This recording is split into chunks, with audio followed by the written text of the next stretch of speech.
In 2023, I failed my child psychiatry board exams by 0.4%.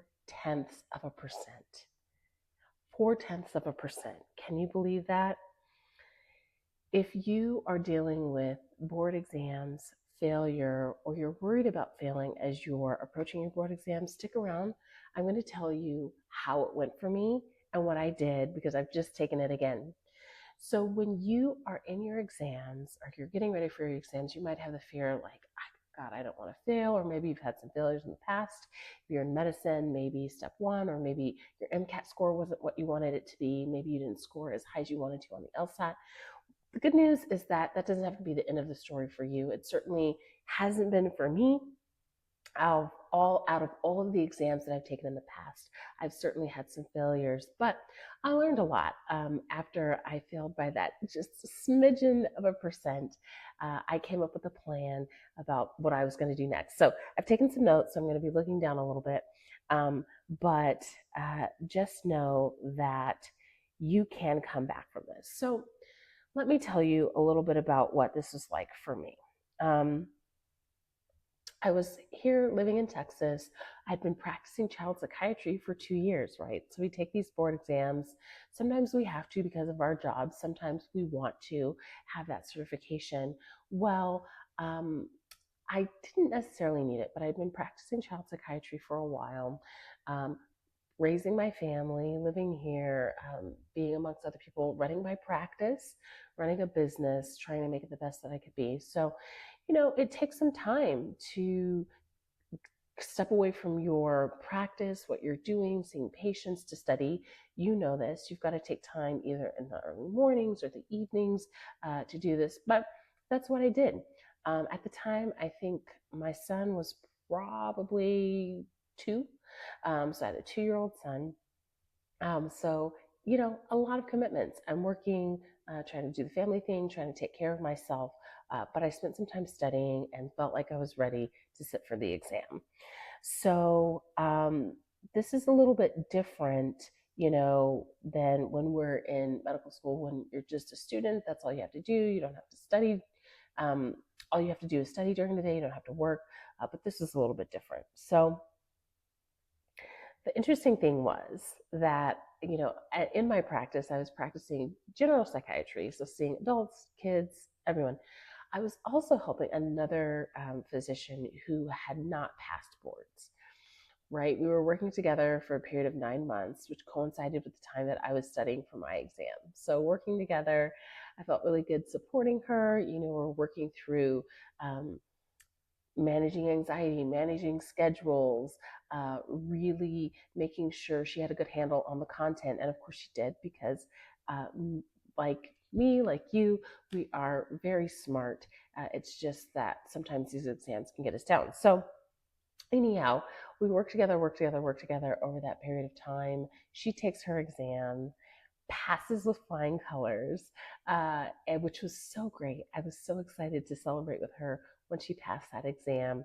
And interestingly enough, I did not pass my exam, right? So it's kind of like, am I the coach for the player who can't actually play the game? Kind of felt like that after I didn't pass the test. Um, but what I knew was that if I could work with someone um, through their difficulties, to me, that was proof that, like, hey, I am a good psychiatrist, regardless of whether or not I pass this test. So, anyhow, that was my experience then. Um, when I got that score, I was pretty surprised. I was upset. I was angry. I can remember my husband was with me looking at the computer screen. ABPN, we get our scores about 3 months after we take the exam. So a lot of suspense while you're waiting for that score. And I can remember him recording and like, okay, we're going to celebrate. I think we even had a party at our house after I took the exam. And I opened that score and it said fail. Ugh, I, in the past, that would have really shaken me, not passing an exam of this magnitude. But because I'm farther along in my career, I know for a fact that I'm a good psychiatrist. I take good care of people. I'm knowledgeable. And so it didn't have the same impact as it had on the past. But let me tell you, in the past, that failed score or score lower than I was anticipating really would have shaken me. And maybe that's the case for you. It had, in the past, it would have had me thinking, like, am I a good doctor?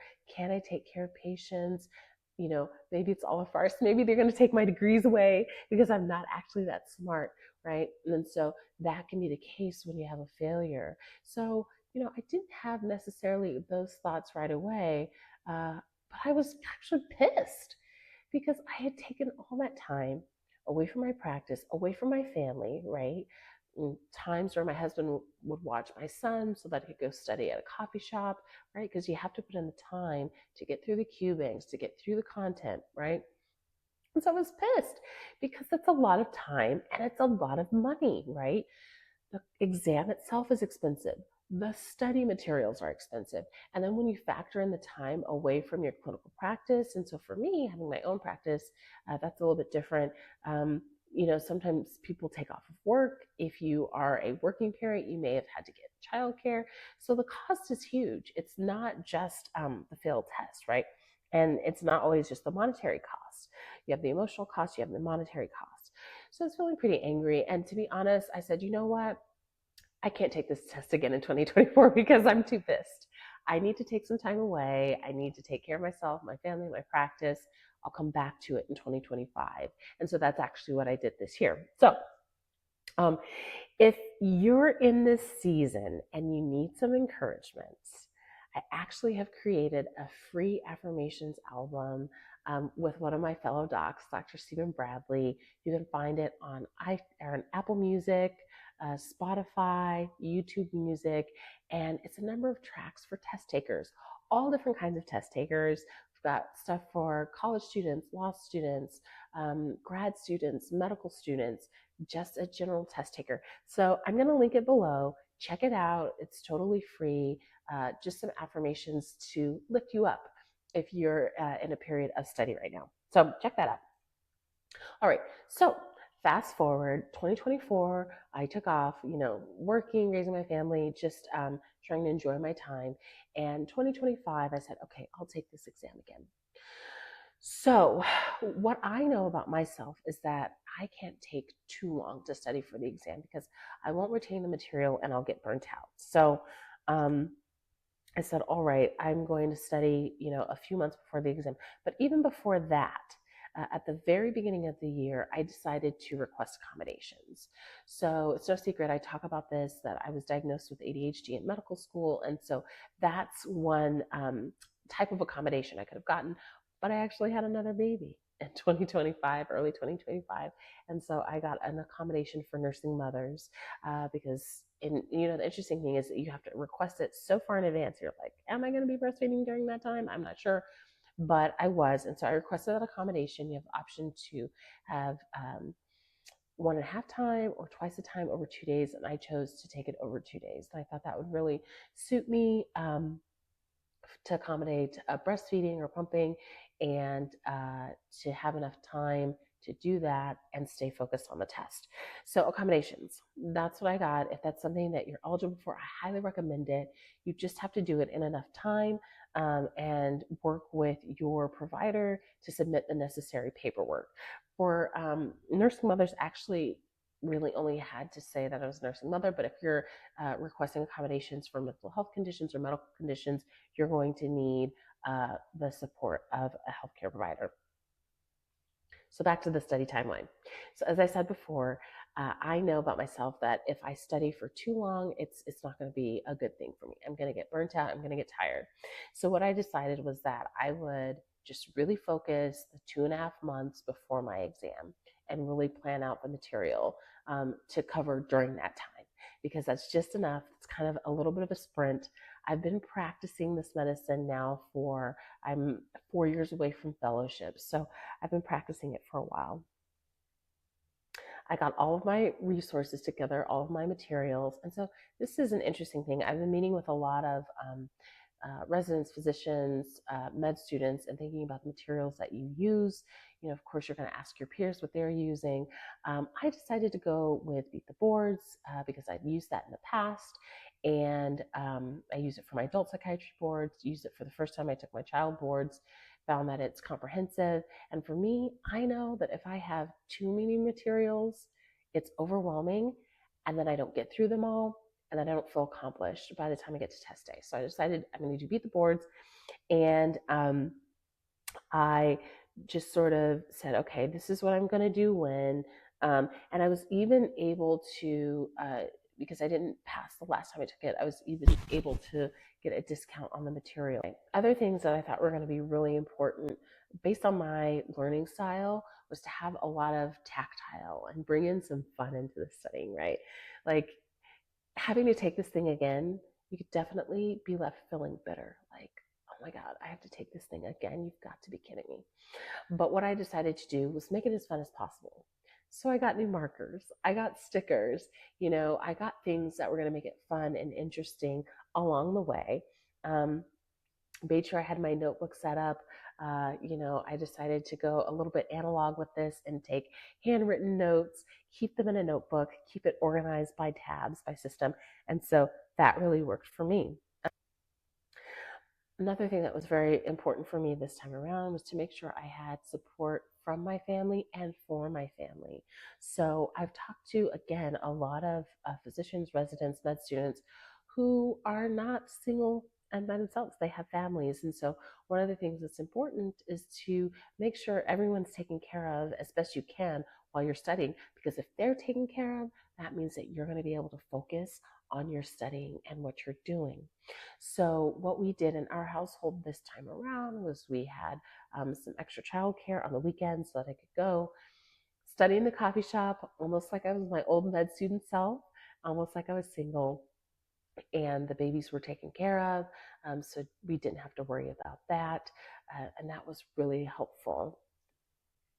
And really just working with my husband as well to make sure any other times that I need to study, he was good. He had everything he needed for the kids, and it didn't conflict with anything in his schedule. So a lot of communication, and shout out to my husband for really supporting me through all of these exams. So I had my accommodations. I thought about my timeline, about 2.5 months, had the resources, had my study set up with my markers and space, and had a layout on the walls for me to write things out that I needed to, and the family support. The other thing that was really huge was having a calendar, having everything organized, right? And I may talk about this a little bit more in part two, but just generally making sure I had the time. I knew that over the 2.5 months, life doesn't stop, right? So that means that best laid plans sometimes just don't work out.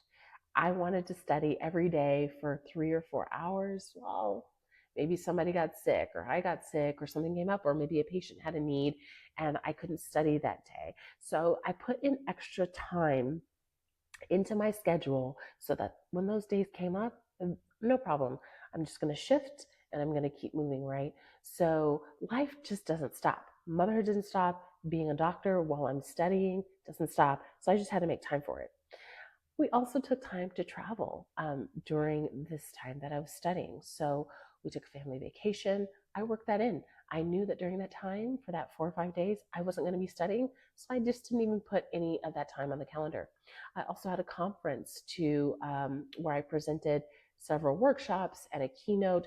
So I knew that was another time that I was not going to be studying during that 2.5 month period. So I just planned for that, right? I knew that I couldn't study during that time, so I didn't put it down, and I didn't stress about it when it was like, all right, you're not studying, no problem. We'll get back to it when we get back home.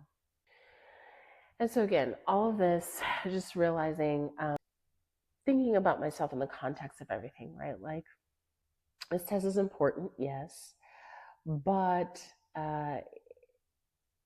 it's only one part of who I am. And so, really trying to keep these other things going was buoying in some ways, right? Because it's like, God, I'm taking this test again. but to think about, okay, here are the other areas of my life where I am successful, doing good things. I'm not just a test taker, right? I'm not just someone who didn't pass my boards. I am someone who takes care of patients, someone who takes care of their family, someone who engages with their community. So that's important to remember as you're going into your test, if you're preparing for your boards right now. So in part two, I'm going to be sharing exactly how I studied differently. I'm really excited to do that. So if you haven't already, subscribe to the channel, save this, share it, so that you can come back. I'll post another video in about a week where I'm going to go through the tools that I actually used to study and prepare for the exam this time around. Now, have I passed? Don't know yet. Won't know until December. But I can tell you that I did feel good about it. I did feel prepared. I did feel like I went into the exam more prepared than I did in 2023. So make sure you subscribe so that you can learn more. All right, so if you're in the middle of getting to retake your exam, it's like board season. We have our fall board season, we have our spring board season. But if you are getting to take your boards, retake your boards, I just want to encourage you. I want to encourage you as you're approaching your studies that you can get it done, that you'll find the time. Be easy with yourself. Know that we are not the same people that we were in college, right? Life has more demands. We're not the same people that we were in medical school. If you're someone who's studying for the bar, you may have different demands than you did when you were sort of 1L, right? So be easy with yourself and make those changes to your mindset and your schedule and what you're expecting of yourself as you're going into this exam season. Make sure you're getting your accommodations. I'm just going to review the things that we talked about already. Make sure you're getting your accommodations. Think about a reasonable study timeline. Maybe you do need 12 months to cover the content and the material, and that's best for you. Excellent. Plan for it. Make sure you have your resources in hand. The ones that you're going to use, you've already purchased them. You already have the book. You've gotten it from someone else, whatever you need. Get your study set up. Where are you going to be working? Is it at home? Are you going to be going out to coffee shops? Are you going to go to a library? Start to have that in mind. Think about who's going to be able to support you. If you are single, think about the friends that will be able to support you or extended family members that will be able to support you. Have your calendar together. That's easier said than done. If you're a physician, take into account your call schedule. Don't plan studying during that time unless your call schedule is super chill. Maybe it is.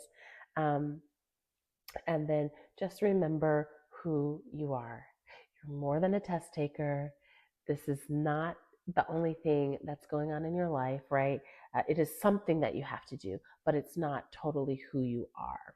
And so if you would like to get more tips, more support, I mentioned that physician that I helped pass her exam, and I've now worked with other physicians, med students, go into their tests feeling absolutely confident, ready to go, having the right mindset. If you would like that help, I would love to help you. You can click the link below for the Test Anxiety No More course. It is about 4 hours of video that you can watch or listen to like a podcast, and you can get everything that you need to make sure your mind is ready to enter into that exam. All right, so that's it for today. Join me next time where I'm going to go into some more detail about exactly what I did to prepare for the exam this time around. So stay tuned, and I will see you next time.